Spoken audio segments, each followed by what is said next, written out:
O, lagyan natin ng twist yung ating paksiw na bangus. Yes, maglalagay tayo dito ng liempo, Mhm. 250 grams. Ang gagawin natin sa liempo ay prituhin na natin. Yan.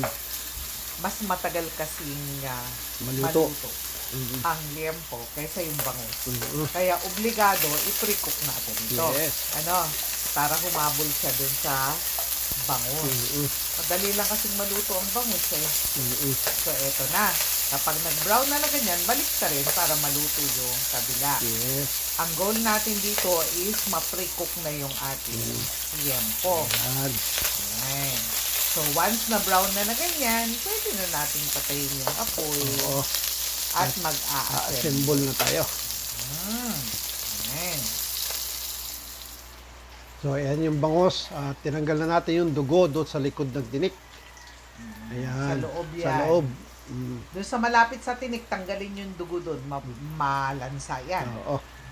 So, yan. Ipatol lang natin dyan sa liempo. Ayan. Tapos, assemblein na natin. Mhm. Walang apoy yan, ha? May luya, syempre. Siyempre. Paksiw. Mhm. Kailangan marami-rami. Yan kasi yung nagtatanggal ng lansa din. Oo. Sa ating sibuyas na medium size. Saka yung ating bawang. Ayan. 6 cloves. Talagang din natin ang pamintang buo. Yan. 1/2 teaspoon lang yun. Mhm. Yung ating asin ay 1/2 tablespoon. Tapos yung ating sugar, 1/2 teaspoon. Pambalanse. pambalanse. Oo. Ayan, natin suka, 1/2 cup. Mhm. At saka yung ating tubig. Yan. 1 cup yan. 3 sili na green. At saka yung ating talong para may gulay. Masarap kasi sa paksiw may gulay. Ang palaya sana kaso wala. Mhm. Kaya talong na lang. Takpan na natin yan at lutuin natin sa pamamagitan ng high fire in 15 minutes. Oo. Yan. Ayan, 15 minutes namang peps. Oo. Ayan.